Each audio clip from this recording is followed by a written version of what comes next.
Hello, everyone, and welcome to the panel on the ongoing contest between journalism and misinformation. My name is Sarah Everts. I'm the CTV Chair in Digital Science Journalism here at Carleton University, and I am delighted by our panel of speakers. They come from a diversity of places, journalists, researchers, and policy folks, from everywhere from the front lines of fact checking to the bird's eye view of the infodemic. So we have, I'll start with my circle, Charles Seif, who is a writer, journalist, and professor at New York University. We have Jessica McDonald, science writer for factcheck.org. Tara Kirk-Sell, a senior scholar at the Johns Hopkins Center for Health Security. Felix Simon, doctoral scholar at the Oxford Internet Institute.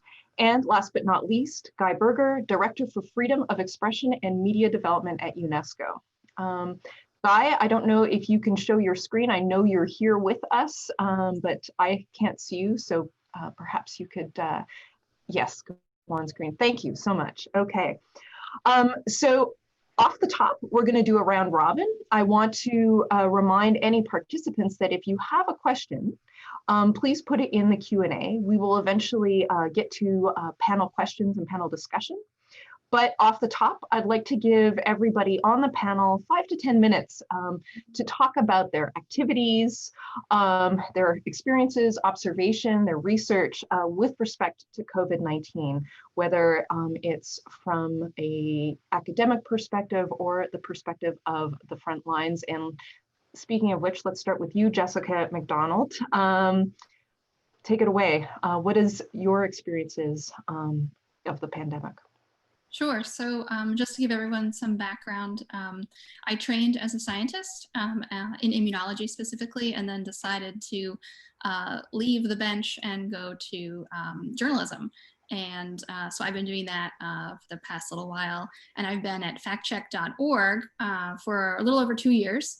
And factcheck.org is a nonpartisan fact-checking outlet that's run out of the University of Pennsylvania, and we're basically one of the 3 big fact-checking websites in the U.S. There are a couple others, but we're generally considered one of the main ones. And so the pandemic, so I'm a science writer and the only person on the team who is specifically dedicated to science. And so when this pandemic hit, it upended my world, to say the least. And it's been quite the whirlwind. So initially, early on, we were just trying to get factual information out. And it was a lot of working with 2 of my other colleagues who are part of the Facebook initiative.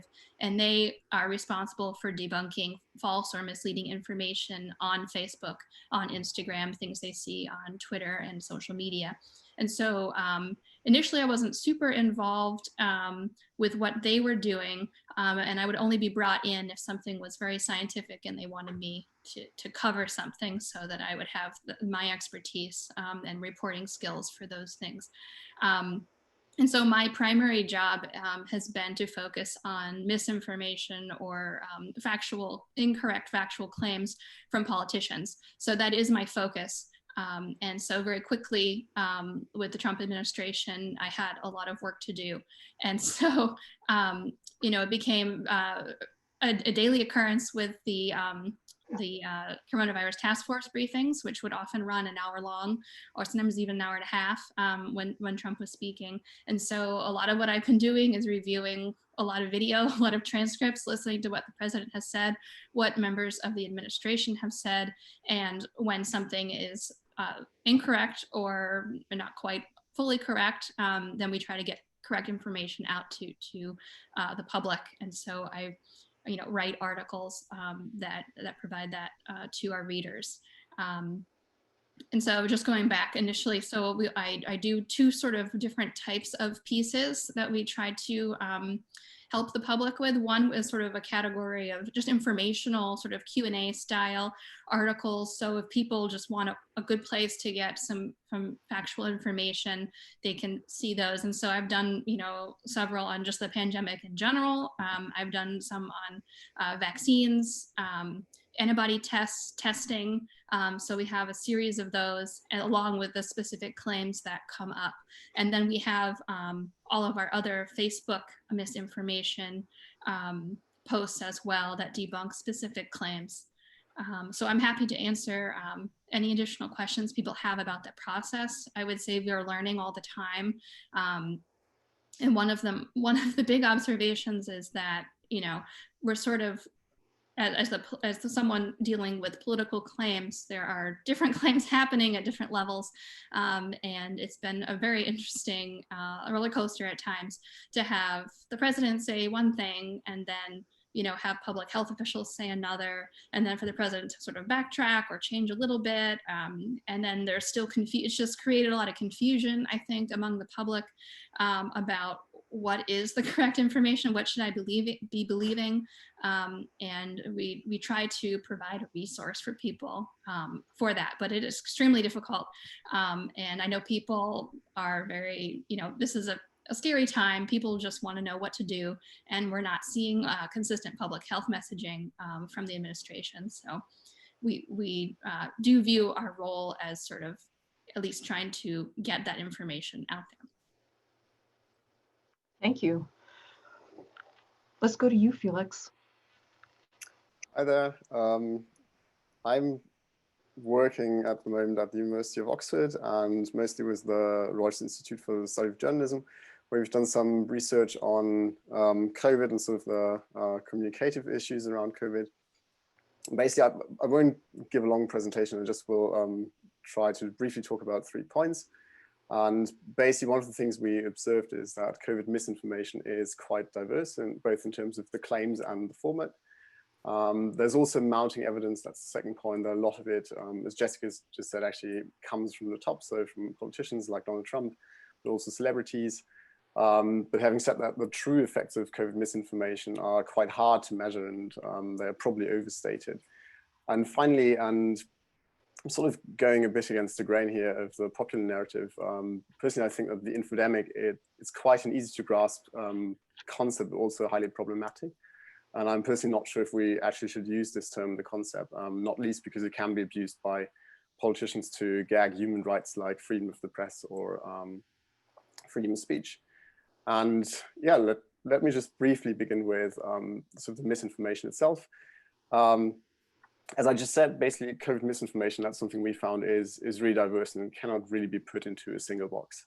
And in one study led by my colleague Scott Brennan, we basically found that a lot of COVID misinformation seems to be cases where some truth has been distorted rather than flat out made up. And it's not all sort of outright falsehoods, but truths mixed with untruths. And that's quite common for misinformation and something we've actually seen in the past.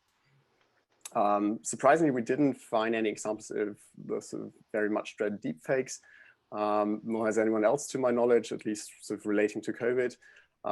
This could be due to sort of the limitations of our study, which had a pretty small sample size, but we did actually come across some cheap fakes or basically videos where basic editing had been done. And they seem to be slightly more common when it comes to COVID misinformation, but even these were pretty rare sort of in our corpus. And the type of claims, that was quite interesting. They were really varied. So many statements were about governments or authorities like the WHO and the UN. And about a quarter referred to the spread of the virus and sort of medical tips and how you can treat yourself against it. And in recent months, according to First Draft, they sort of built on our initial study from April. It seems to have shifted more to sort of misinformation claims about community spread, sort of certain groups or people spreading the virus, and also lots of claims about controlling the pandemic and the activities of public authorities. And so briefly talking about the format, because this was sort of all claims-based. Another study, again led by Scott Brennan, we also looked at the sort of visuals in COVID misinformation and found, perhaps unsurprisingly, that they sort of play a very important role in misinformation.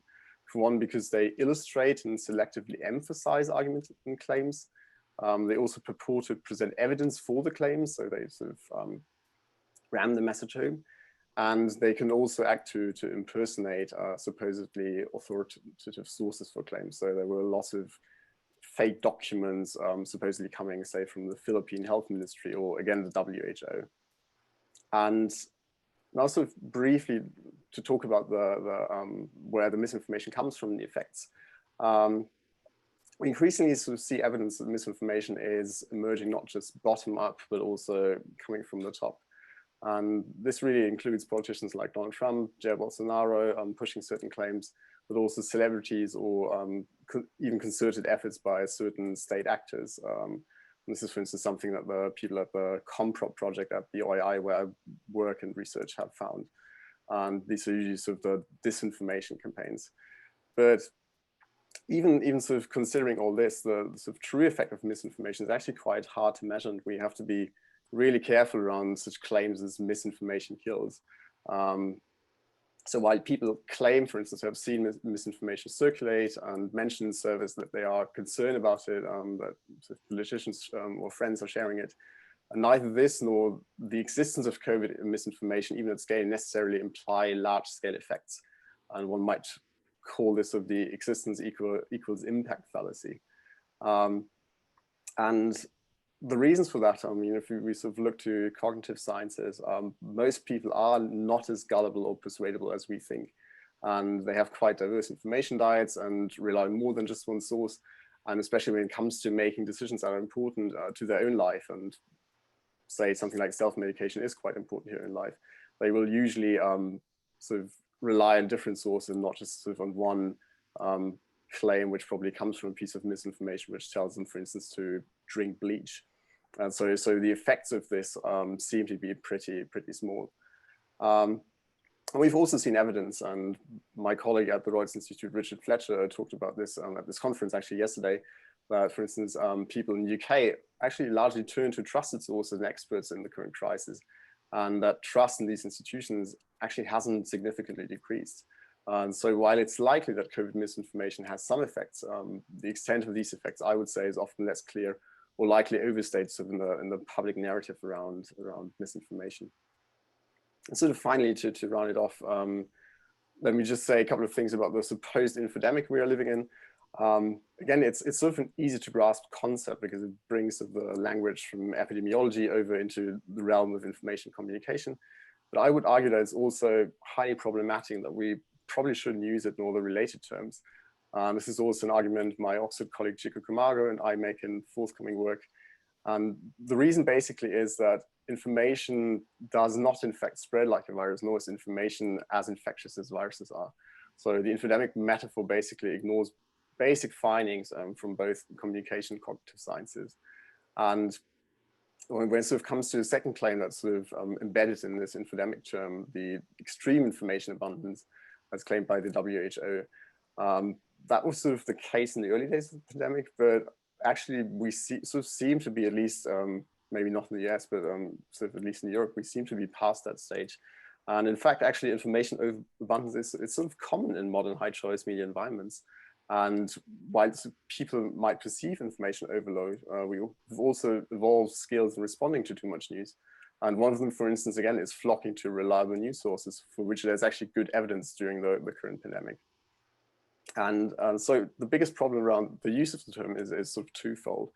Not only is the infodemic metaphor, from my perspective, ill-fitting in that it lacks explanatory power and is in some regards just plainly wrong, it also sort of invites policymakers to opt for kind of overbroad solutionism, which in a worst case scenario actually leads to further encroachment on human rights, such as freedom of speech and freedom of the press. And the last issue is not just hypothetical. So for instance, just yesterday, the International Press Institute published a roundup that 17 states have actually passed various forms of laws during the pandemic, which threaten these human rights. So laws on censorship and sort of laws around fake news. And this is also a finding backed by one of Oxford's legal scholars, Roxana Radu, which sort of has looked at the same things and has actually found that sort of under the cover of the infodemic and the supposed massive threat of misinformation, especially authoritarian governments have exploited this and used this to, well, basically gag the opposition, gag the press, and try to suppress any form of opposition coming through the press. And yeah, that's sort of basically my 2 cents on this topic. Thanks, Felix. Tara. Yeah, so thanks for having me. I'm excited to be at this conference and give a little talk here. So my work, I work on policy and practice related to pandemics and other catastrophic health events, and have been working in this field for over 10 years now. It's actually really sort of strange to me that my field, which was very niche, is now like the topic of conversation for many people.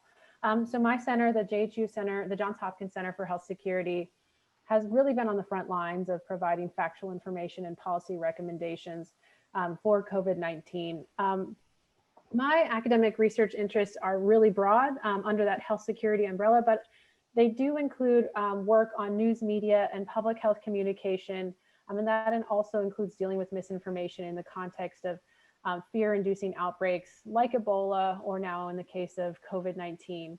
And so it's really interesting. I'm actually going to briefly talk about some of my research that we did looking at Ebola. And it's very interesting how that reflects what Felix was talking about, that in some ways you can just take what was, it is very similar the way that these processes are reflected for different threats. So in our research, we took a look at a sample of Twitter, and we saw that about 5% of the tweets that we were looking at were false, flat out false. But another 5% were this mix of true and false information, or they were taking something that was true and they were twisting it in a way then that left an impression there that was false.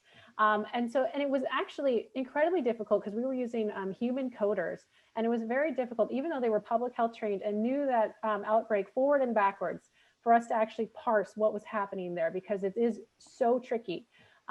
We also noticed that about 28% of the tweets that we looked at seemed to design to generate some sort of discord or response from the reader. And so we wonder, what's happening there? Are we trying to actually generate more of a problem here than just, providing false information? And then, these tweets, the ones that contain misinformation are often more often, when you compare them to the ones that don't, more often had a political aspect, created that discord, or were risk increasing. And so we came to kind of the conclusion that public health events are not just public health events, right? They can be used here as vehicles for agendas that are outside of the public health domain. And I think that public health communicators, journalists really need to understand that this is happening. And it's not just sort of like accidental, oh, this is happening. This is actually, these topics are being used in ways beyond just public health. So from this research, we also sort of had 4 categories of misinformation that we sort of have sorted through. So these include misinformation about false cures, a bunch of misinformation about either conspiracies or profiteering. Some of it's like the Gates Foundation, World Economic Forum, this type of stuff, that they designed it or something. There's also another category that we have that is mischaracterizing the disease or a protective measure that's sort of, it's hard, it's basically false information, but we can't call it, it's already misinformation, so it's hard to actually call it the same thing again. And then our final category here is scapegoating, right? Where you blame China, you blame someone else, you're trying to sort of set that blame to someone else and scapegoating the problem here. And so, we take those lessons into COVID-19 and we see them reflected very well. The other thing, when we look at COVID-19, working at the Center for Health Security and having worked on misinformation, it's been really interesting to also see our work, some of the work done at the center, some of the work that I have done actually featured in misinformation. So one of our analysts found me in our misinformation data set, where a clip that I had was talking about misinformation was actually being used to say people are practicing trying to suppress your free speech. Look at this woman who's doing it right now. And I also co-led an exercise called Event 201. And this was a coronavirus exercise that took place in October 2019. And we have been working, our whole team had been working, each of us had been, I was actually the most junior person who was leading it. I had been working in the field for 10 years. Other people who were helping me on this project or who were also leading other aspects of it had been working on biosecurity and pandemic response for 15, 20 years. And so we were able to sort of provide a realistic picture of what a coronavirus outbreak would look like. And unfortunately, because of that, and we did it in collaboration with the World Economic Forum and the Gates Foundation. And because of those sort of features, it has really been used to say, these people planned it. How could they have gotten it all right if they didn't plan it themselves? I actually, unfortunately, have a cameo in one of the Plandemic movies. And so it is, it's very strange to also to be a misinformation researcher, but also just find myself as part of this misinformation soup. But I'll close out with, I think, 3 communications areas of opportunity during COVID-19, or they could also be described as things we're doing badly that we should do better. And one of those things is maintaining and building trust, right? So working with trusted community members, influencers, people who generally people really trust. And that's going to be, it's very important right now for contact tracing and getting people to engage in those protective actions. But going forward, it's going to be critical when it comes to the vaccine. And so that, that is one thing that I really think that we should emphasize in our communications, and that, we need to work on from a public health perspective. Also engaging with identity, right? That people, based on their identity, who they think they are, their values, their core beliefs, their affiliations, that's going to influence what they believe. And so when public health is designing communications, when we're trying to communicate via the news media, we need to sort of help engage those different identities and those different values, and not just speak from a perspective of, academia, public health, like, we're not speaking to other public health professionals. They're all already on board. We need to get additional people on board. And finally, communicating uncertainty. I think this is an area where we lose a lot of trust, and we also, have a hard time actually, getting that nuance out. And then people are accused of flip-flopping, right? But so it's really important to foreshadow change. Especially, this would have been really good in the mask conversation, right? To foreshadow change and say, identify what is known, unknown, what's being done to fill those gaps. Because if we said, right now, we don't believe masks are helpful, but we're doing additional research to understand more about the disease. And if that conclusion changes, we will let the public know as soon as possible. And here's the research that we're doing. Here's where we think we need to know more. I think that would have been much more effective. And also just to manage those information voids, I think would be really important. So that's sort of my little intro ante here, but thank you for having me. Fascinating, thank you. Charles, let's hear from you. Thank you very much.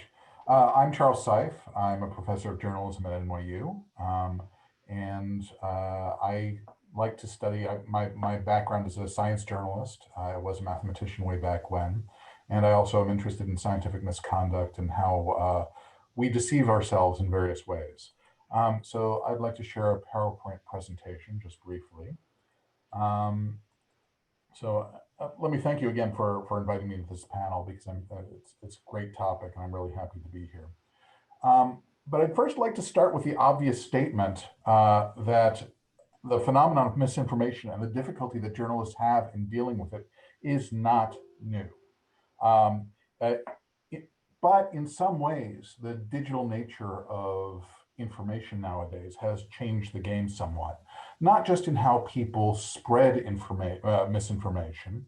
And here's just a couple of simple-minded heuristics that I put together to distinguish human beings on social media from bots spreading misinformation. But also the digital nature has allowed us to understand the flow of misinformation a little better.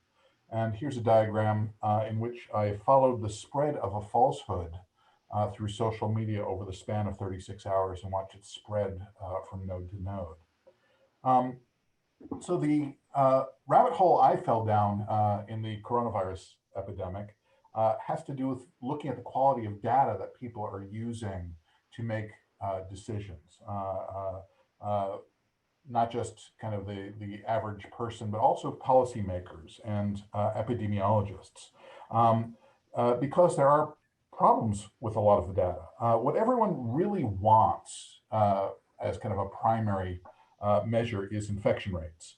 But we really do have to rely on substitute measures to get them, whether it's number of cases, which has its own problems, number of hospitalizations, or the number of deaths. All of these are substitute measures for what we want to, the fundamental measure that we want to get, which is infections, which leads to our policy decisions. But it turns out that these substitute measures have all sorts of problems, confounding elements. And one that I have been following recently is a distortion having to do with tabulation delays. The fact that it takes time to count death certificates actually causes some subtle distortions in the metrics that people use to determine how severe the coronavirus outbreak is in a certain area. So these distortions actually tend to make it look like you're always on the downside of a peak when the number of deaths are actually climbing. This is data from New York City in late March. And the official numbers that were released at the time were the bottom curve here, which make it seem like everything was flattening out and in fact declining when the worst was yet to come. And once you had the ability to tabulate more fully, it was very clear that you were on the upslope as the upper curves showed. Here's the same phenomenon in Florida. This is over the summer. And no matter when you looked at the death rates as officially reported, it looked like the peak was well behind you and you were on the downslope. And people did make the error of thinking that they were always leveling out, when in fact, in some cases, cases were on the rise. Making matters more complicated, I've also taken a look at how long it takes to tabulate and whether those rates are changing over time. And in fact, different localities have different rates for tabulations, which makes it very difficult to compare apples to apples across different states and different countries, which causes another set of distortions. In some cases, it takes only 3 days, like in the UK NHS system, to tabulate the number of people who've died recently, whereas in other places, it can take multiple weeks. And that makes it very hard to compare country to country and compare their policies. And the tabulation lags are changing over time. This is again Florida. And Florida's tabulation has been getting significantly slower over time. Steadily worse, to the point where it takes roughly 2 to 3 weeks nowadays to get a reasonable handle on how many people have died on a given day of coronavirus. And these are kind of real problems. These are real issues with how we interpret basal data that everyone uses to make decisions and to understand the dynamics of the virus. How we count the number of deaths is not easy. It is not trivial, and it's distorted in a number of ways. And it turns out that the act of counting, not just virus deaths, but other things as well, including people on the census or votes that are going to be collected shortly or being collected in the presidential election in the United States, has become intensely political. And this means that we are primed to question even the raw data coming out of the government. And that doesn't even talk about the predictions based upon those raw data.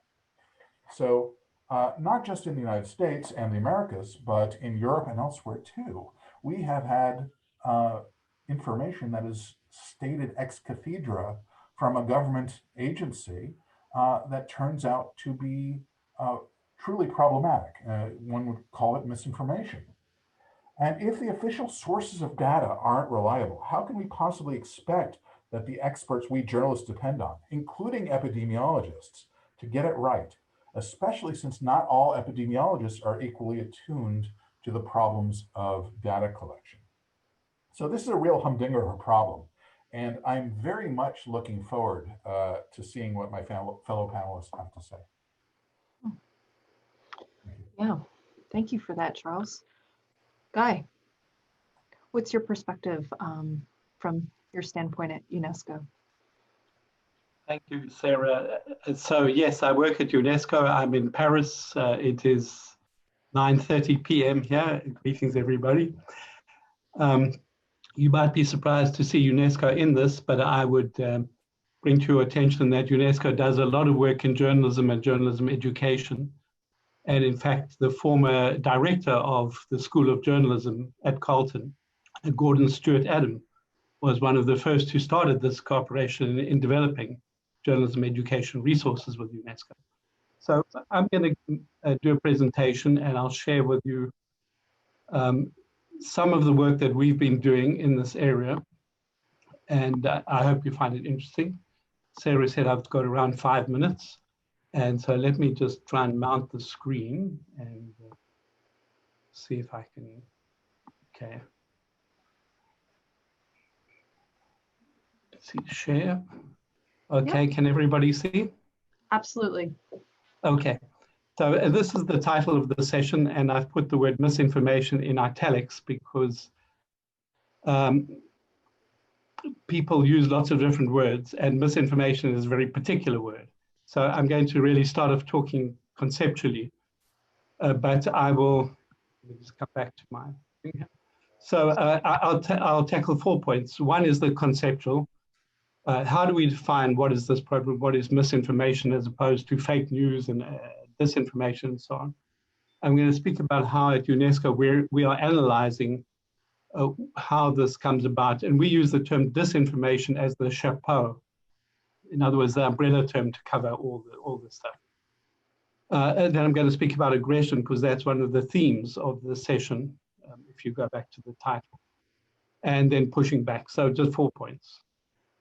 Okay, let me move to the first on the definitions, the conceptual matrix. So here in this little table, you see false and misleading, which is the core of this particular distinctive issue. We are speaking about false or misleading, and I say it's a head issue, not a heart issue, although often combined, because if you take the example of anti-vax falsities, these are not necessarily combined with heart issues. On the other hand, often hate speech, for example, will mobilize false information in support of its emotive appeal. But if we're going to treat this thing distinctively, even if it's often combined, we need to say, okay, we're speaking about the false aspect, not just a thing like some anti-Semitic expression or something which is just an expression of attitude and hostility. We're speaking here about the dimension of falsehood, which, as I said, can stand alone, or as an anti-vax thing, or it can actually be combined with hatred. But these are distinctive, so I wanted to make that point. Now, you'll see in this chart here, I've underlined the word awareness of falsity. This is something that was introduced particularly by First Draft by Claire Wardle and Hussein Durakhshan. That you've got, it's not just falsity that's here when you try and understand this thing, it's awareness of falsity. So they make this distinction on the basis like this, you know. Disinformation, if you're aware, then you're generating misinformation if you're spreading it and you inadvertent. That's the first criterion by which they identify what is the problem. It's false and it's awareness of falsehood or unawareness of falsehood. So they use misinformation in a more innocent kind of way. However, I think it's quite clear to many people that disinformation, in other words, deliberate awareness that you're spreading or generating falsehoods, is the source of misinformation. So if you go back to source, you need to look at that particularly, because that's often where the problem starts. And I've written here, the uninformed become the disinformed, and then they can become engines for misinformation. So there's a kind of an engine here which harnesses misinformation. So in this paradigm by Claire Wardle and Hussein Durakhshan, it's really important that you make a distinction between the awareness. But they also go on to a second point, which is that motives. So for them, if you're speaking about these things, you need two criteria. You need to have awareness and you need to have motives. So here they say intention is important. So in other words, if you're going to rigorously use their model, you've got to apply two criteria if you're going to identify what is disinformation or misinformation: awareness and intention. Now you can begin to see that this is a frame that's fairly tight. In other words, a lot of stuff doesn't fit into this frame because you could have people being aware, but they could have good intentions. They could be telling white lies. They could be concealing unpleasant truths. They could have ill intent, and they could be unaware of falsehood. So, but the way that First Draft is set up is quite a strict thing, focusing on these two criteria. Now, one of the challenges that many people have identified here is that you can't always identify intent. It's really hard to identify intent because intent is something subjective. It's something on the part of the sender, and you don't always know when you see the message what the sender's intent was.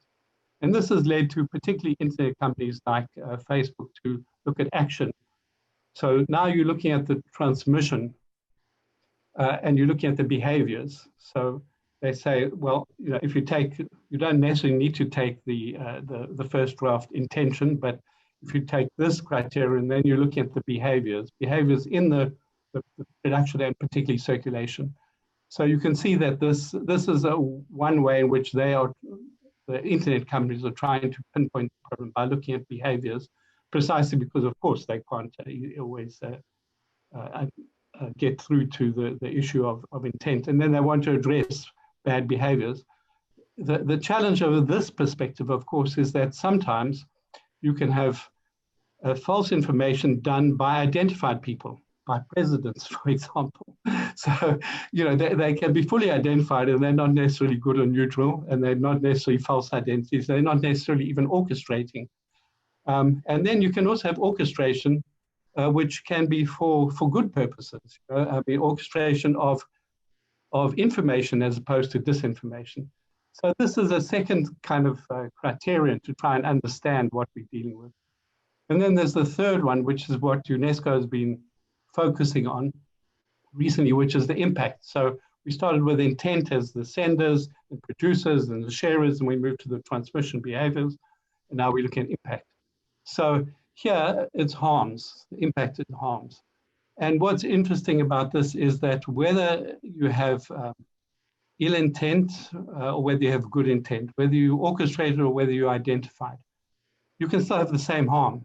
So if you are saying to people, don't worry about wearing masks or social distancing, whether you're doing this because you have intention A or intention B, or whether you're doing this orchestrated or just in a transparent way, the potential harm can be exactly the same, because people can then adopt practices that can threaten public health. So you've got three different things here, and why these are important is because, sorry, I jumped ahead with it, is because whichever criterion you're going to focus on is going to affect what kind of remedies and what kind of responses you're going to have.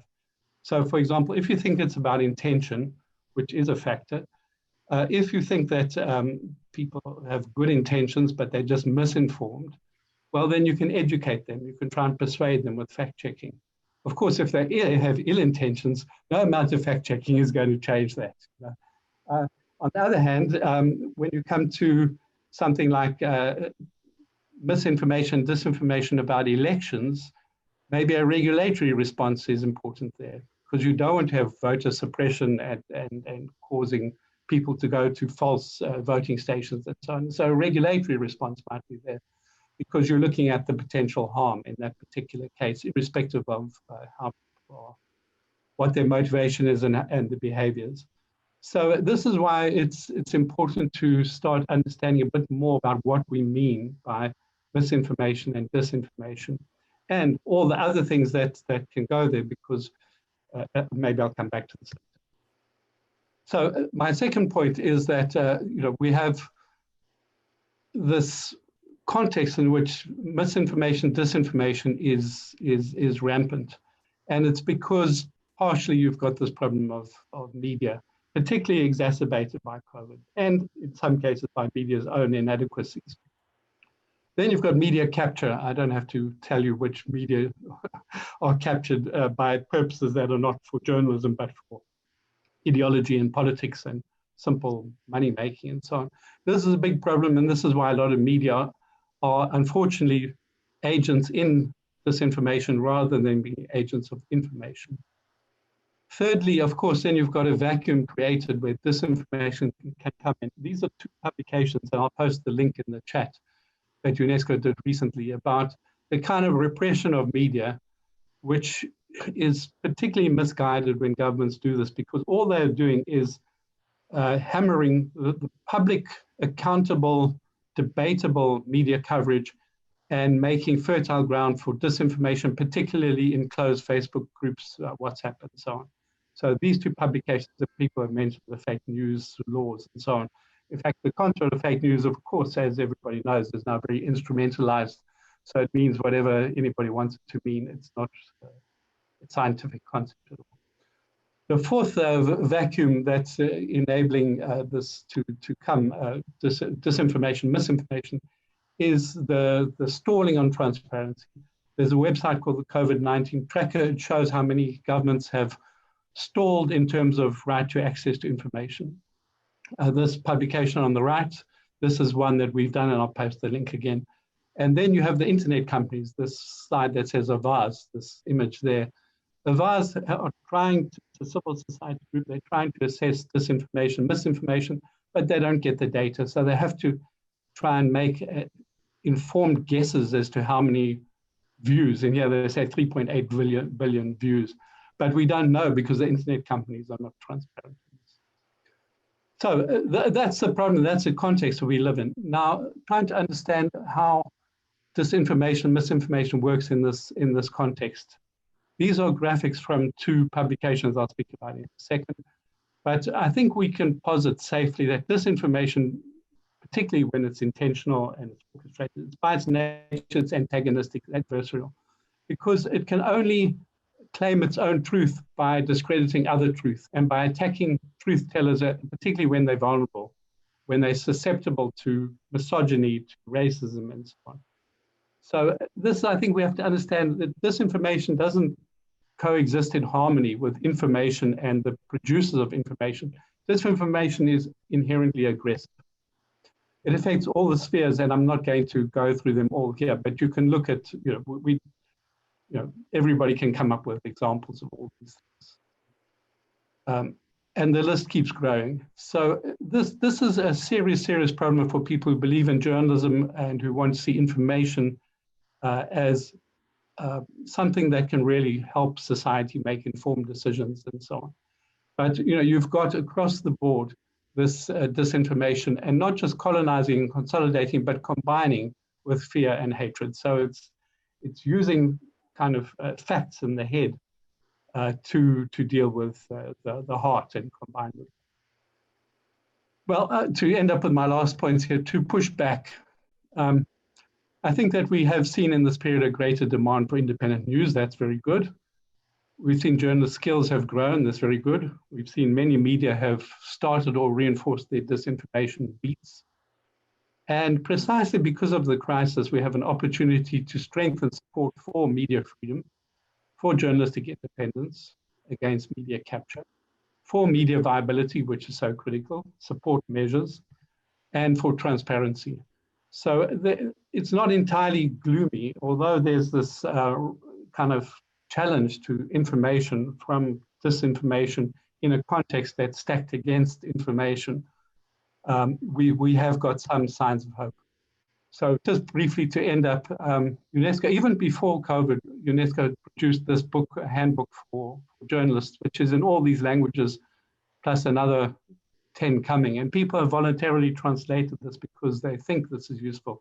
Even some governments have supported the publication of this because they are worried about the geopolitical dimensions, even though they themselves may be involved in disinformation domestically. They want their journalists to be able to know about the truth sandwich, to know about how to not just identify and fact check, but also to dig into. Then we've got this publication in English and French, the disinfodemic, which is a concept that we have, which is, these are two really interesting analyses of deciphering and dissecting. And the one I want to just take a minute on speaking about is this report, which is long. It's 350 pages. But knowledge doesn't come just always in tweets. So this publication, it does this. It makes sense of complexity because it looks at 11 different categories of disinformation. By the way, it has a responses to disinformation. By the way, it has a research analysis, a gap analysis. It assesses them in terms of effectiveness, the responses, and in terms of the impact on freedom of expression, because much as you find disinformation is a challenge to freedom of expression, some of the responses to disinformation are also hitting freedom of expression. It's got recommendations in favor of journalism, and it has a 23-step tool. One of the keynote speakers in these lectures, Julie Pozzetti, is one of the co-authors here. So I think that's more or less it. I just want to say concepts have consequences. I hope I've made that point. Disinformation has consequences. One has to only look at how it's harnessed, particularly with hate speech in countries like Myanmar and so on. It has impacts on elections, it has impacts on climate denialism and so on. I've made the point that disinformation exploits a vacuum, and we have this problem that it used to be that there was a vacuum and information could fill the vacuum. Now, instead of planting seeds, you've got to confront a lot of weeds that are thriving in that space. Number C, I've tried to explain why disinformation inherently is aggressive. And then I've tried to say, well, it's possible to push back because there are signs, and I've explained a bit about what UNESCO is doing. That's it. Thank you. Thanks, Guy. Thank you. And I'll post the links in the chat to great. some of Thank you. Can you stop sharing your screen? Stop sharing. There we go. Great. Okay. Thank you. So thanks for that taxonomy of misinformation, disinformation, and the background behind that. So, you know, Tara has mentioned, you know, that there was definitely some lessons learned from the Ebola crisis, but and we know that anytime there's any kind of crisis whatsoever, misinformation and disinformation are sure to come. But how has COVID misinformation and disinformation you know, been unique? Are there any unique trends about what's happening with COVID-19? Is there anything that is unique and different? Let's start with you, Jessica. Sure. So I guess, you know, not necessarily compared to Ebola, but, you know, this is a very scientific issue. And if people don't feel that they have a strong scientific foundation, which I would say most of the public doesn't feel super strong with, you know, it can be kind of scary. They don't know what to expect. And they can find things online that seem technical and, well, that must be true. It seems like people know what they're talking about. And people don't have the skills to know that no reputable scientist believes that, and why. And so I do think compared to past crises, this is all about, to some degree, scientific literacy and being able to know which sources to trust. I mean, that doesn't necessarily mean you have to have scientific information in terms of knowing which news sources to get your information. But it, you know, it does help to some degree. And then I would say one thing that's cropped up is, this is, you know, preprints, scientific preprints have made, you know, it's the first time they've been growing for a while, but this is the first time where, you know, the regular public has really seen a lot of them. And it's, you know, they're really important because that's the fastest way to get new information out. And that, you know, people are learning all the time. That's sort of what this process has been, trying to get new information about the pandemic out. But, you know, people need to understand that preprints have not necessarily been vetted, and it could go either way. You know, it could be a perfectly fine publication that was carefully done by scientists who took their time and thought about it and have good data, or it could be completely made up or completely, usually it's based on something, but it could be people who are not knowledgeable about what they're doing. One of these instances happened relatively early on in the pandemic, and I was involved in sort of debunking the idea that that the coronavirus was bioengineered, and there isn't any evidence for that. And one of the early claims was based on this preprint that came out that said that part of the virus, when someone looked at it, someone who had some training but was not actually a bioinformatician, saw that that the sequence appeared to have these repeats that were similar to HIV, and therefore that meant that this was bioengineered. And other bioinformaticians who actually do this for a living immediately looked at it and were like, no, that doesn't make any sense at all. And so, but a common person who just sees this as up as a preprint, it's by somebody who has a PhD, how are they supposed to know the difference? And so that is really different, I think, and it is challenging. And so that has been an important thing that I've been trying to think about. And then, I don't want to say preprints are generally unreliable, because that's not true. And so I think there's sometimes a false dichotomy that people have been set up as saying, oh, well, don't believe the preprint. Well, it could go either way. It could be perfectly fine and be published in Science the next week, or it could be completely baseless, will never be published. I think people do need to be aware that a lot of things that are put up, if there is, depending on the preprint server and the degree to which those are vetted, it could be completely baseless. So it's just sort of, that's been a very interesting thing, and trying to convey each time I write about a study that's either been published or is it preprint, trying to say, it's unpublished. At the same time, we've experienced in the same pandemic, published studies being just as bad as any bad preprint. So we've had both situations, and explaining that and keeping people informed, I think has been one of the most unique things that I've sort of been following. And then I will also say, this was mentioned earlier, the idea of uncertainty, and trying to convey that so that we don't have to backtrack so much, and so that people understand that everything is evolving, and the information that's provided, it's going to change, and we're not 100% sure at any given time for anything, but we can try to explain, well, here's where we are, here is why we think this is true now. And yeah, giving a foreshadowing that this could change, I think is really important. And so, that's really important for people in public health, but it's also important for journalists to not present things as so 100% sure, because that's just, it's never true in science, and things can change, and you want to leave that open for people to understand. Right, you want things to change. That's a good sign. Yeah, usually it's good. Yeah. Who else wants to jump in on what's unique about misinformation this time around? Tara, go ahead. Yeah, well, so I think it's part of the misinformation mix that when you compare what happened with Ebola to what's happening right now, is just the volume and the volume of information, the attention that COVID-19 has as compared to like Ebola. Some people were worried about Ebola. Some people never even thought about it. They were worried about sports and like their social life and everything that was going on around them, school, work, whatever. And now in a lot of places, all we have is the inside of our houses and COVID-19. And maybe we do in the US, we also have the election. But I think that there's just, when I looked at, we pulled Twitter, a 1% Twitter feed for Ebola and a 1% Twitter feed for COVID-19.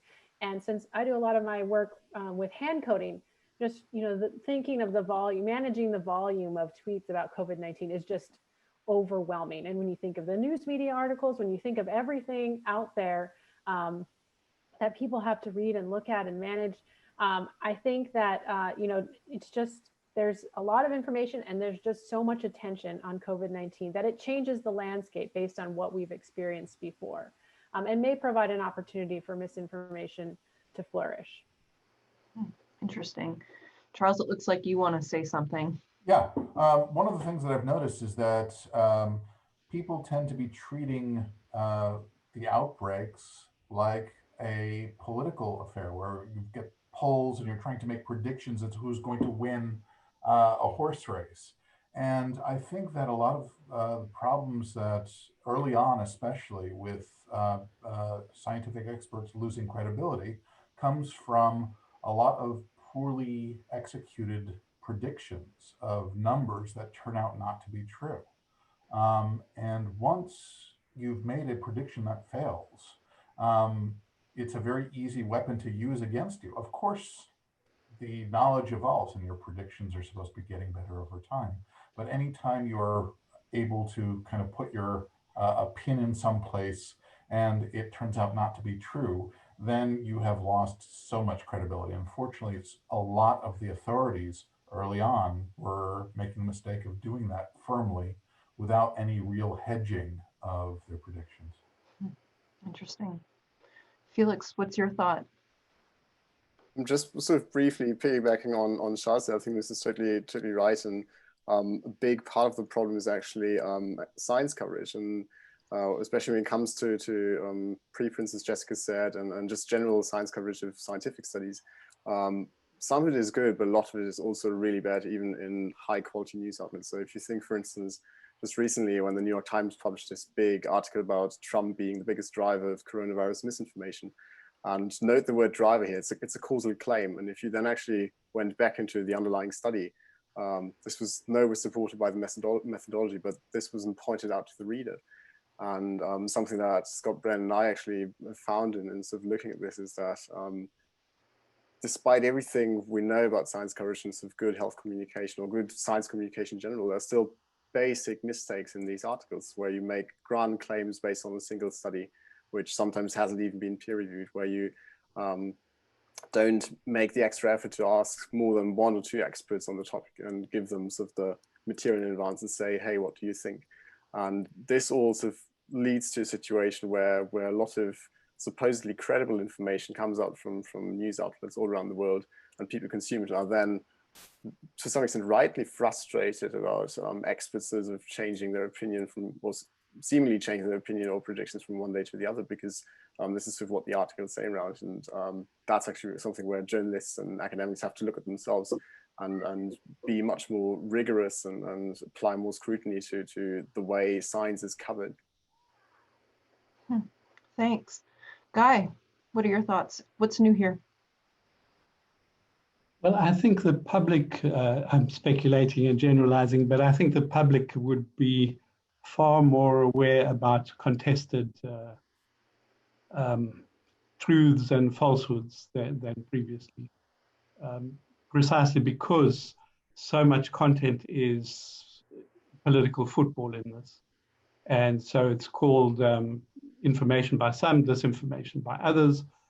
And so I think this concept, I disagree a bit with Felix, this concept of infodemic that doesn't come from the World Health Organization, but they popularized. I think this has become more understood by the public, that you have information and you have disinformation and you have misinformation, and that's confusing to try and deal with those. And then to take on Jessica's point, I think that public,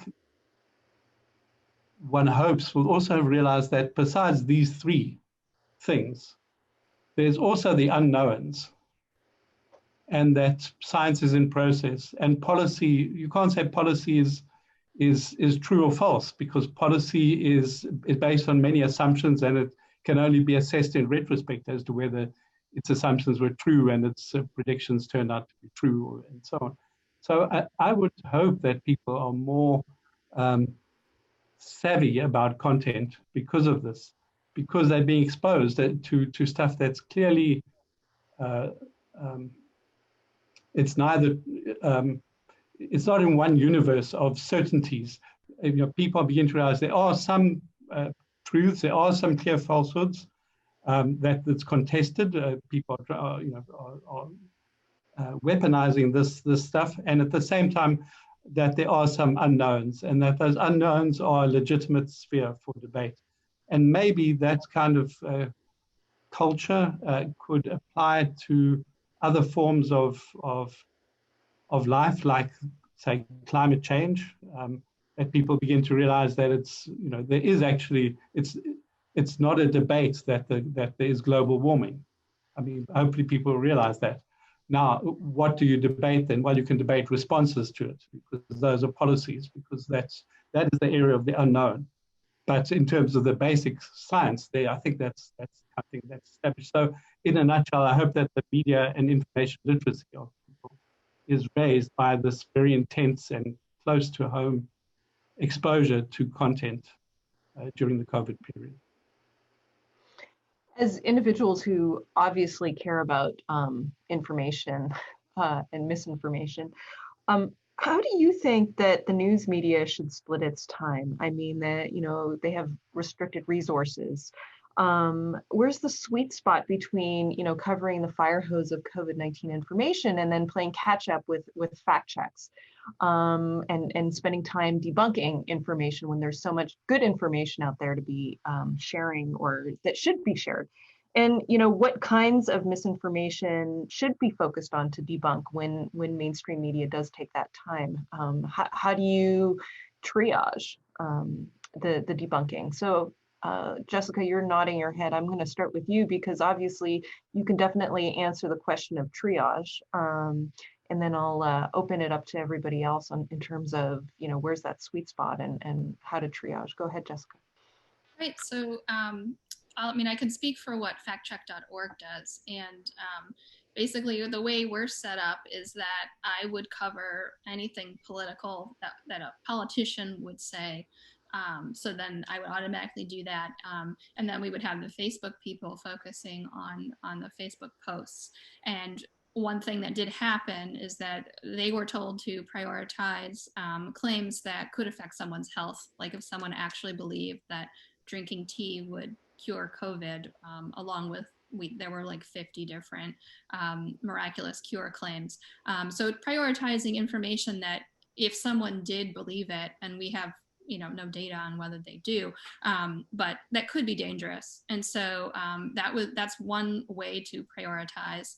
And then when it comes to me, you know, obviously things that the president says, just by virtue of being president, kind of take precedence, and it depends on that.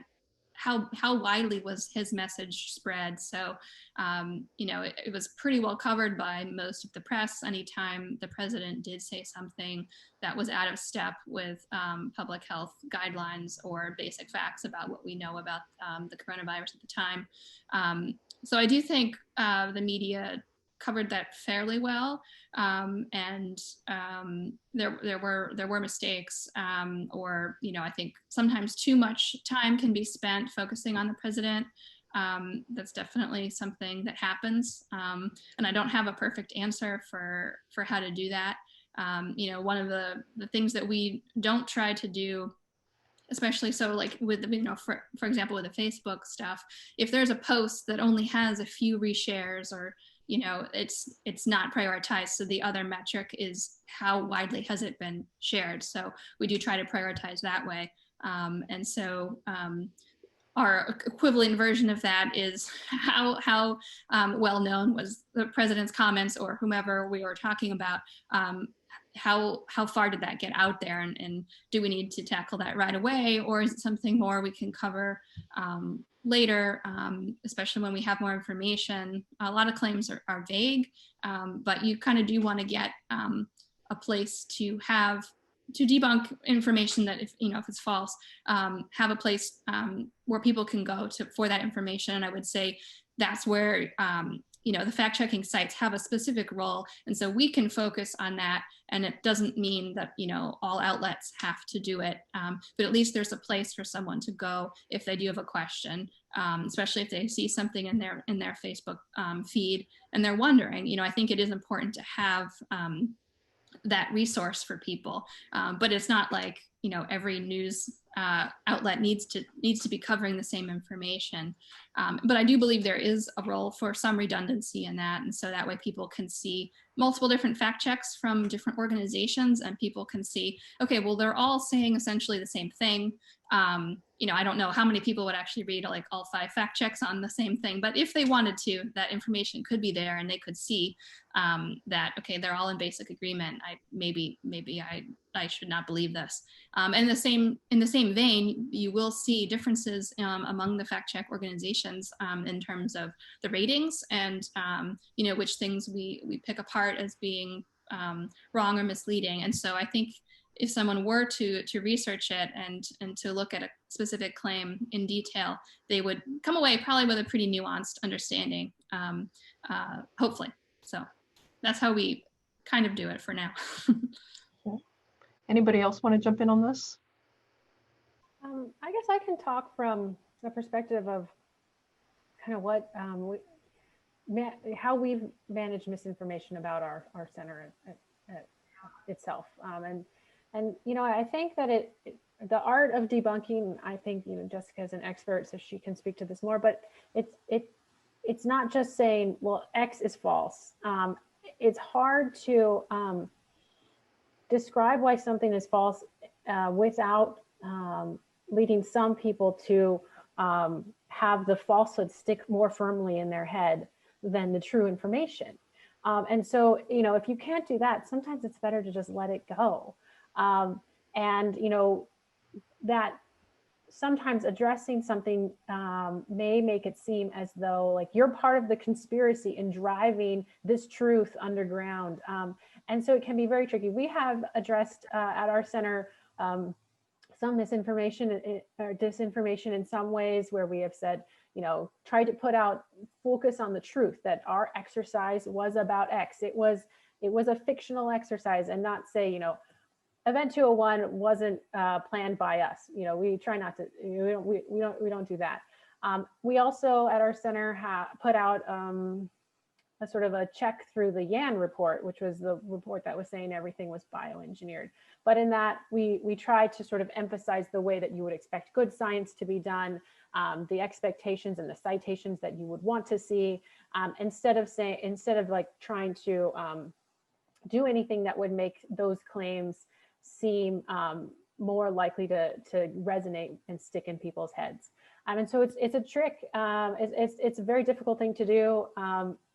I'm no expert, but it's something that we have struggled with, and I think is very, very difficult. And sometimes you just have to, if it's not harmful, and it's, you know, and harm I think can be both health harms, but also harms to trusted institutions,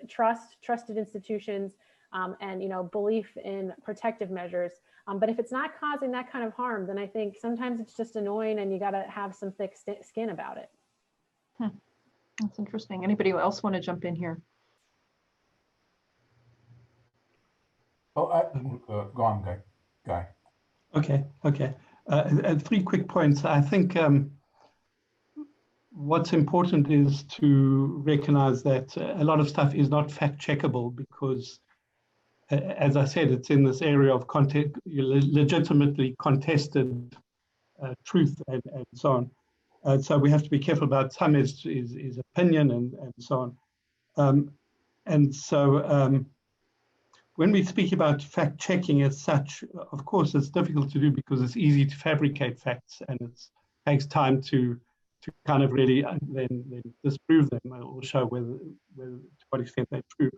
But further, I think the challenge is that facts don't appear in a vacuum. They're part of a narrative, and they're combined with so-called facts or combined with real facts. And in a narrative, a lot of basic facts can be presented and interpreted in different ways and given different meaning and different significance. And so fact-checking has got to somehow wrestle with this concept of narrative, which is bigger than the concept of an individual unit of fact-checking.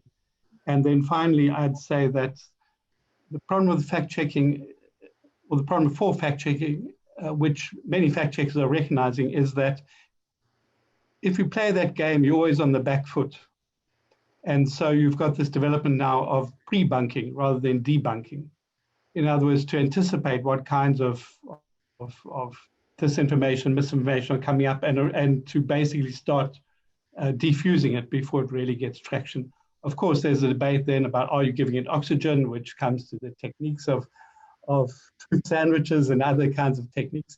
But I think that it's an important exercise, but it faces a lot of challenges about how it doesn't end up checking the wrong stuff, how it doesn't end up always on the back foot, and how it doesn't miss the bigger picture of the narratives.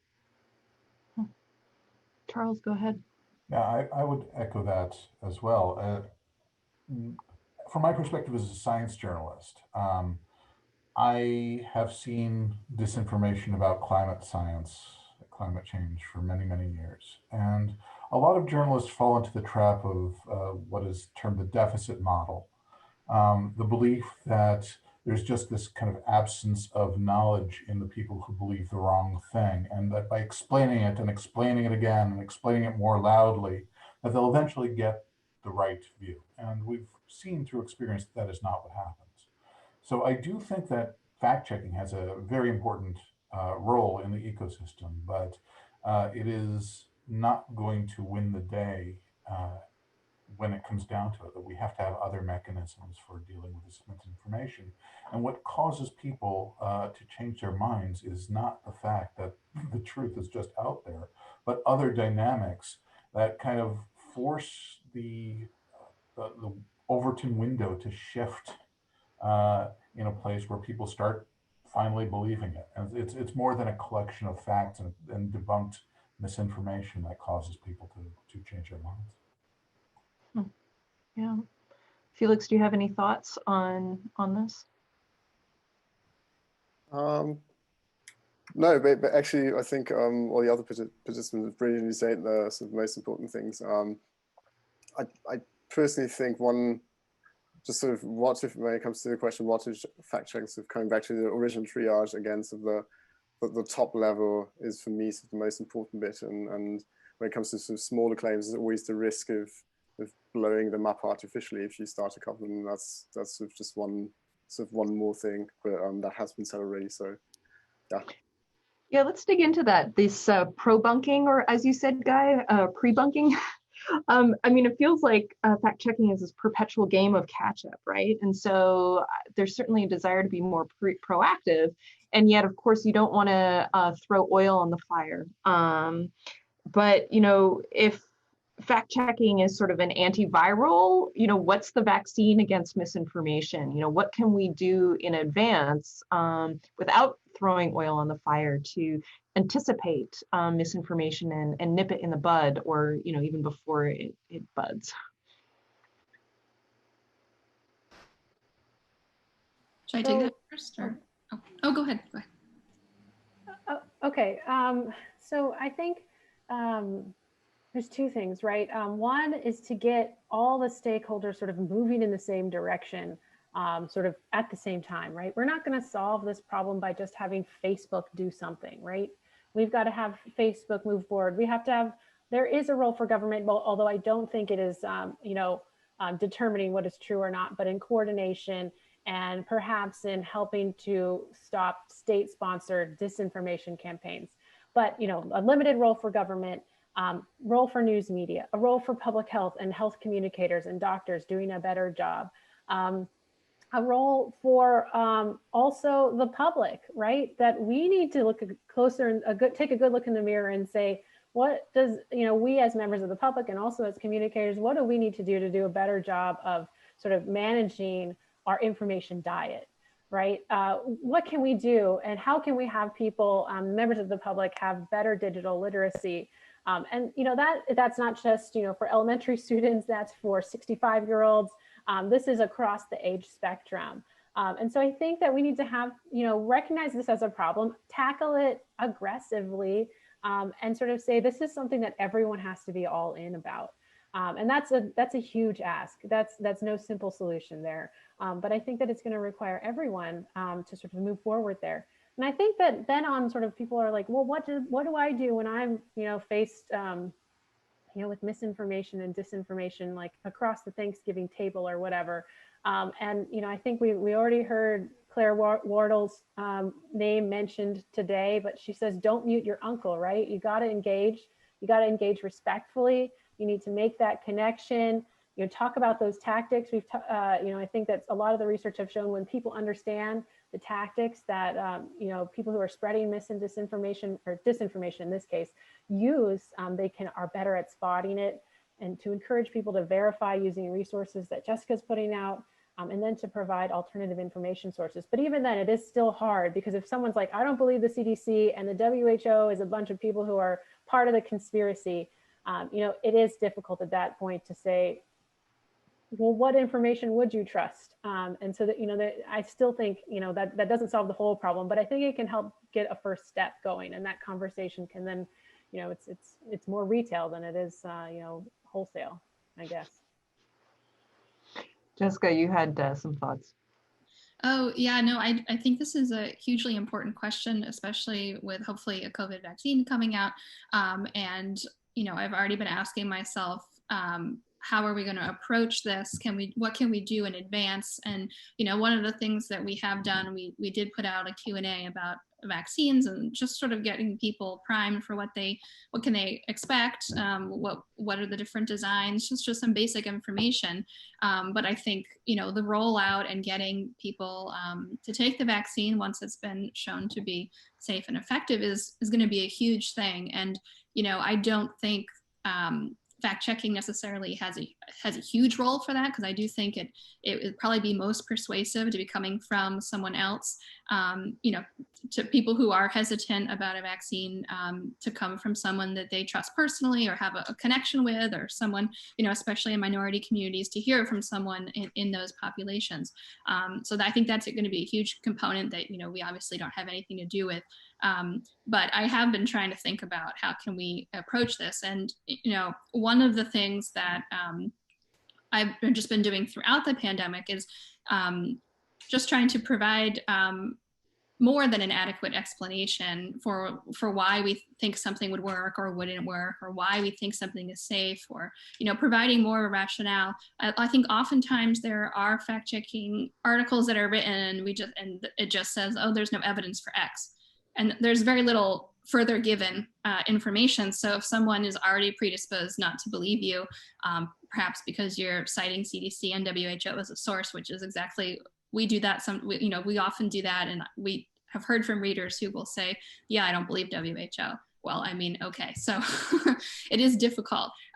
But so I just try to provide a logical rationale, usually from, you know, an expert that I've interviewed who can explain in detail, you know, we don't have evidence for this, but here's why, and go into somewhat lengthy description. And I don't know if people are actually reading this, but if you can provide a more detailed explanation about why something isn't likely, you know, that can help in the future if a similar claim comes out, and hopefully if they've understood what I've written, and others, they can apply the same logic. So I don't know how effective that is, but that is something that I have been trying to do, and not just do, you know, X is false and leave it at that. We try to provide a little bit more detail. Yeah, I mean, that speaks to several points already made, that there's been this problem with a lack of fundamental understanding of how just science operates, just in terms of the maths debate, that you know, that it is good when science evolves, and that it's not a black and white thing. And explaining how the sausage gets made, or the vegan tofu thing sausage gets made, is useful. Anybody else want to step in here and talk about, you know, how can we fight misinformation proactively? Go ahead, Felix. Yeah, I just want to take the chance and sort of congratulate Clara, basically, because I think she's found one of the main weaknesses in our public narratives around misinformation, where we talk of something like a vaccine against it.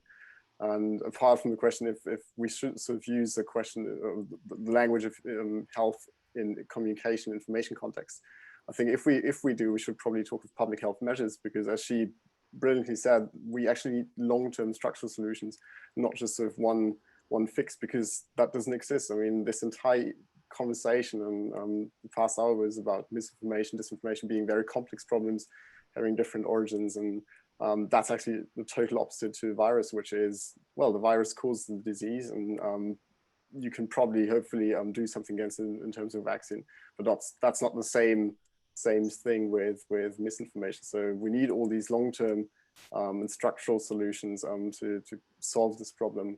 And I think one key thing in all this is a lot of this work actually also has to come from elites and political elites, because if they don't care about the truth, if they don't care about protecting the institutions and experts that are tasked with giving us reliable information about all these things, then we are really in big trouble. And that's basically one of the things we've really seen in many different countries as they've reacted to the pandemic. But in places where political elites don't attack experts and don't undermine trust in authorities, usually these countries have sort of fared a bit better than places where this was the case. And that's something we somehow have to address in the mid to long run. Interesting. Anybody else want to step in on this? Go ahead, guys. Yeah, if I can make a comment, I think it is true what Tara said about the public having, I guess, better capacity, and I think it's true also what Jessica said about trying to, I suppose, step up the fact checking, and I think it's true what Felix said about governments. But in the end, what's really fanning this fire are the internet companies and their attention-grabbing algorithms. And so everything else is kind of fiddling around the edges in a sense, because once you start shifting the burden to the users, they got to keep on trying to clean up the mess. And the mess is being made by systems that have developed, that have gotten kind of beyond what I think were originally envisaged. And so it's very clear that the way that these algorithms are working, and there is some pushback, but it's clear that they're working to give the air and the prominence to misinformation, disinformation, all kinds of other stuff that is the kind of content that we might not want to see in society in terms of civil discourse and human rights and so on. That's the one. That's the one side, but it's kind of what they're committing is a problem. And then what they're omitting is also a problem. So, for example, I know some fact checkers in South Africa, and they manage through crowdsourcing to identify disinformation spreading on WhatsApp. And what they would like to do is to have a relationship with WhatsApp that once they debunk certain disinformation on WhatsApp, that WhatsApp then circulates the debunk to every sender on WhatsApp where the metadata shows this has been spreading. But WhatsApp won't do that. So, it's committing a problem, but then also not really systemically trying to address the problem. And unless we can try and get these internet companies to step up more and also be much more transparent about what they're picking up and what they're doing and what the impact is, then I think all these other efforts are going to continue to be dealing with symptoms. And in the meantime, I don't know, I wouldn't necessarily say it's a cause, but the driver, the power that's really amplifying this stuff is the internet companies, which are the intermediaries which are doing the transmission. So the supply side we have to deal with to some extent. Governments, we have to strengthen good supply side. The receiver side we have to deal with providing them with alternatives and skills. But the transmission side, this is the elephant in the room. So we just have a few more minutes before Sarah, we have to wrap up. But yeah, so I wanted to jump in on that. Just yeah. Do you mind just one? So I totally agree that that there is a role for social media companies to improve their algorithms and improve their ability to highlight true information and get it to the people who are seeing this false information. My caution is that I worry about Facebook determining what's true and what's not true, just like we worry about governments doing that. And so I think that that's why I sort of say that Facebook and other social media companies need to have strong changes to do that. But that's why I also think that we need to see changes across the board, because I don't want to see that we depend on Facebook to tell us what's true or what's not. That people are able to also determine what's true or what's not, that we do a better job communicating, and that across the board we do a better job, because I just don't want to depend on social media to be successful there, and also be unbiased. Yeah, thank you. That's a great wrap-up point. If you have another one, I'd like to do a quick round robin. We just have a few minutes left. If everybody has one point moving forward as we face the second wave or, continuation of the first wave, as the case may be where you are. What should practitioners, journalists, public health officers, other communicators be thinking about with regards to misinformation? What's the take-home message you'd like to share with the audience? Let's start with you, Jessica. I guess it would just be for everyone to remain skeptical about things that don't really make sense online, and to ask those questions, and to try to come up with your own sources of media that you trust, and see if that matches with other people that you know. And I think moving forward, one of the biggest things will be a COVID-19 vaccine, and getting people to understand that even if we do have it, this is going to be a long stretch getting through it. So, we should not be thinking of this vaccine as an immediate solution. At the same time, I'm worried about, that assuming the vaccine is safe and effective, I am worried about people not wanting to get it. And part of that's legitimate, like this is a new vaccine, it hasn't been tested as rigorously as past vaccines that we have, although we'll be getting very good information about it. But that's going to be a huge thing to look forward through the rest of this pandemic. Thanks, Charles. What are your thoughts? Last. Sure. I guess for consumers, I think the one thing I'd want to emphasize is provenance. Whenever you have a bit of information that matters to you, try to figure out where it comes from, and not just go one step back, but dig to the roots. And that will help you a tremendous amount in figuring out whether or not to believe it. For those who are producing information, I think we have to examine why people should trust us and work towards a ecosystem of trust. And for me, that to a large extent is based upon transparency in information, and transparency in the way we come to our conclusions. And I fear that, piggybacking on what Jessica was saying about the vaccine, for example, if the FDA is not transparent about the data and the reasons for which it is approving the vaccine, we shouldn't trust it. And even though that they have been a trusted authority in the past, they can't just rely on that to move forward, that we really do need to be able to see the workings behind the wall. And so for me, the big take home is transparency is really, really crucial, especially when there's doubt about it. Thanks. Felix? Yeah, I think for me, one of the take-home messages is that media organizations should be careful not to turn into misinformation sources themselves, especially when it comes to science coverage. So be really critical, be rigorous, probably go for the long form article, which explains a bit more rather than rushing out something based on a single study.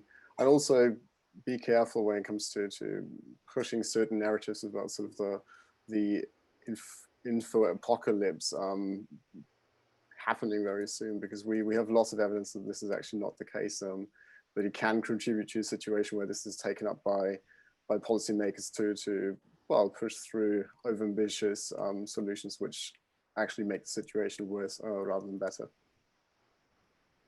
Yeah, to your first point, the preprint server article is like a first draft of a press release. And if you don't get outside comment, it's like just using and repurposing a press release without, Exactly. Tara, any last thoughts? Just that I think that we should stop using our tribes as our shortcuts for determining what's true and what's false. And that, we can sort of use our own brains to sort of figure out, rather than saying like, well, I believe in this political identity, so I will believe everything coming out of that. And I think that, Jessica said we need to have skepticism. We should have skepticism across the board, not just for the people who believe differently than us. One last point, Guy, what's your take-home message? Well, I also wanted to respond to Tara, so I'll combine that with that. These internet companies, they cannot avoid making some kind of content judgment. And at the moment, their algorithms are set up to skew the playing field so that the stuff that comes to the top is the disinformational content. I mean, that's because that's what's captivating. And so, okay, if they're going to change their algorithms, are they, I mean, they can't become a completely neutral playing field because there's too much content. They have to make some judgment calls. But here's the thing, that what we're seeing and what we've seen with COVID is that it's not a binary between removing what's false and keeping up what's true. There are a huge amount of options. There's a scale of things from labeling through to promoting authoritative sources, through to demonetizing, through to, you know, not just taking content down, but delisting people if need be, to stopping distribution, to combating coordinated inauthentic behavior. So there's a ton of options. And if there's one thing the media could do, it can try and say there should be a more nuanced approach here that should avoid the takedown stuff at or even the exclusion of people as far as possible. But that the present system is unfortunately working in favor of disinformation. And I think that, of course, there's some people who won't agree with that because their disinformation is benefiting from this. But the companies they cannot be neutral in this issue. In the end, they've got to come up with some values and they have to use their full range of techniques. And I think that's what media can really push them to do. Well, thank you for that diversity of thought and opinion. Thanks everybody for joining us. Thank you to our speakers for sharing their thoughts and insights. And yes, everybody stay safe in the second wave, please. Thank you. Bye, thank you.